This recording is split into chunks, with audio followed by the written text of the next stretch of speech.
Welcome back to Leader Time by FedNet, your podcast source for remarks by Senate Majority Leader John Thune and Democratic Leader Chuck Schumer on the Senate floor during the 119th Congress. Thune discussed taxes on April 7th after the Senate amended and adopted the House-passed budget resolution for fiscal year 2025. The following material is protected by copyright. Madam President, on Saturday morning, we took a major step forward on the Republican agenda by passing a budget resolution to lay the groundwork for a permanent extension of tax relief for American families and a transformational investment in our border, energy, and national security.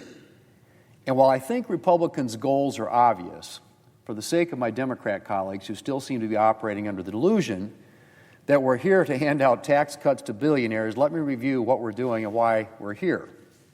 First, Madam President, we are here to ensure that hardworking Americans don't see their tax bills rise next year. In 2017, Republicans delivered tax relief to the American people, but that relief is expiring this year. And if we don't act, American families making less than $400,000 a year will see a $2.6 trillion tax hike next year. Tax rates will rise. The standard deduction will be cut almost in half, and the child tax credit will be cut in half. That, Madam President, is not acceptable. And so we're here to prevent tax hikes on American families and permanently extend the 2017 tax relief.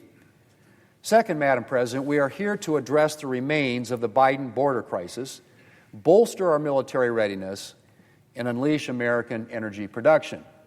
After 4 years of chaos at our southern border under President Biden, President Trump has taken action to secure the border and take criminal illegal immigrants off America's streets. But the administration needs additional resources from Congress if this progress is going to continue. And we need a serious investment in our military to restore readiness and ensure that our men and women in uniform are equipped to deter and to defeat threats. We also need to take action to unleash American energy production.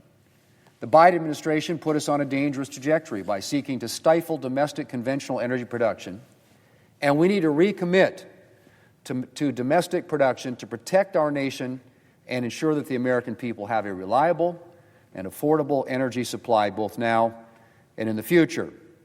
And finally, Madam President, we are here to take a hard look at how taxpayer dollars are being spent. We saw an incredible growth in government spending under the Biden administration. Federal spending in 2024 was 54% higher than in 2019. 54%.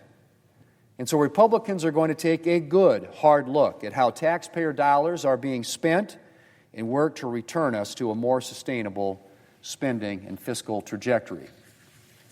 Madam President, as I said, the resolution we passed this weekend, and I might say over the objections of my Democrat colleagues who are apparently perfectly okay with allowing taxes to rise for working families, it was a major step forward on delivering on our agenda, and I'm looking forward to arriving at a final bill. Discussions on that will continue on the floor. Meanwhile, or off the floor, I should say, on the floor, we'll continue to deliver on other priorities, including building out the President's administration and lifting burdensome Biden regulations through Congressional Review Act resolutions. We've kept up a very brisk pace on confirming nominees, and that will continue. By the end of this week, I expect to have added several more to our total. And I also expect to consider a resolution this week to roll back a heavy-handed Department of Energy rule. Democrats will continue to distract, Madam President. Republicans will continue to act. Schumer discussed impacts of President Trump's Liberation Day tariffs on the economy and cuts at the Social Security Administration. Mr. President, make no mistake about it, Donald Trump is teeing up a nationwide recession. Less than a week after Donald Trump started the largest, dumbest trade war in American history, all the signs say America is heading towards calamity. A report by J.P. Morgan entitled, quote, "There Will Be Blood," warned these policies, if sustained, would likely push the United States and possibly the global economy into a recession this year. An update of our probability scenario tree makes this point, raising the risk of a recession this year to 60%. That's the conservative, cautious J.P. Morgan. 60% chance of recession. Barclays, meanwhile, said Donald Trump's tariffs will cause inflation to nearly double as America enters a recession. HSBC, Deutsche Bank, Bank of America all said the same thing. The tariffs have made a recession more likely. And now, today, Goldman Sachs are the ones saying danger. Some analysts say the damage is already done. $6 trillion of value have been wiped out. Any community in America that relies on trade or tourism or farming or energy or any wide range of industries is at risk of a recession. My state of New York, my city of New York, certainly are at that risk, heading right in that direction, unfortunately. Consumer activity is going to go down. Demand is going to suffer. Unemployment is going up. And maybe worst of all, Donald Trump's tariff tax is the largest tax hike since before the Vietnam War.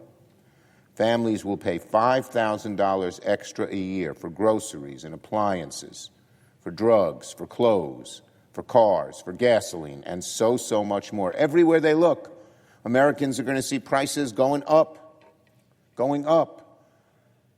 Donald Trump campaigned on the fact that it was too much inflation, and yet he is causing already a ton of it. So let me say it again. Donald Trump is teeing up a nationwide recession. If a recession does happen, it'll be known as the Trump recession. I urge the president to back off from his disastrous tariffs immediately. He should put down the golf clubs and pick up the papers, because the disaster he has created is anything but great. On the contrary, Liberation Day is quickly turning into Donald Trump's infamous mission accomplished moment. Congress must immediately take back power from Donald Trump before he causes more damage to the economy. Leader Thune has a responsibility to listen to American families worried about the price of groceries, worried about their retirement, worried about keeping their jobs, worried about the future. The Republican leader should make passing tariff legislation the top priority of the Senate this week. At his press conference a few minutes ago, Donald Trump just said he is not looking at a pause. Now, the only hope the American people have to avoid calamity rests on Senator Thune's shoulders. So Senator Thune has a decision to make: side with Donald Trump or his destructive policies, or side with the American people. I was deeply disappointed last Friday night when Senate Republicans rejected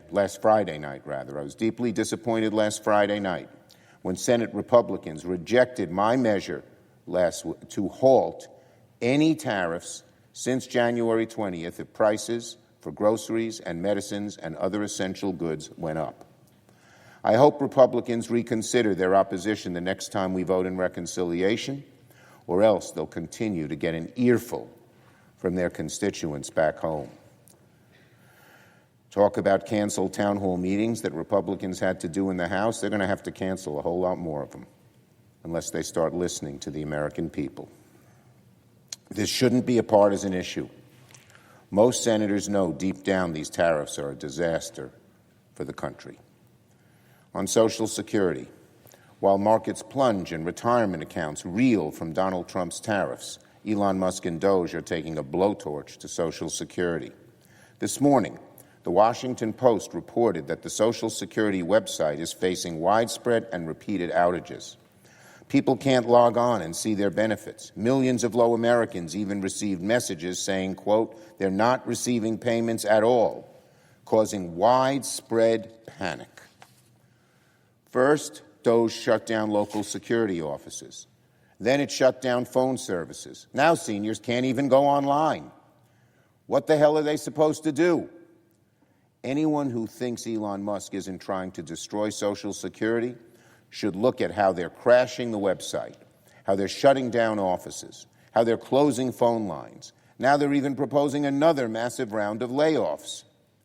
Make no mistake, it's clear as a bell.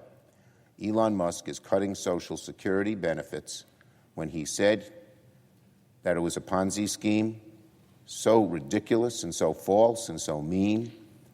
He really meant it. He believes it.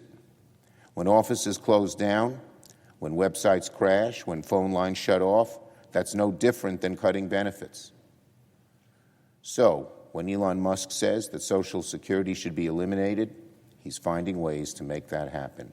And it's horrible, horrible, horrible for our seniors and for all Americans, including the millions who have been putting money in for week after week, month after month, so they might have a decent retirement.